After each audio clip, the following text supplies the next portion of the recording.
Welcome, today I'll show you how to change screen recorder sound settings into a NOKIA X20.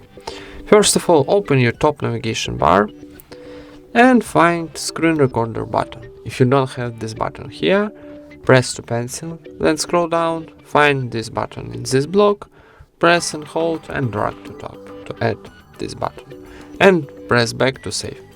So when you add this button, click on this button, and how you can see here, we got record audio options. So if you tap on this option, you got choose device audio, microphone, and device audio and microphone, and activate or turn off this option.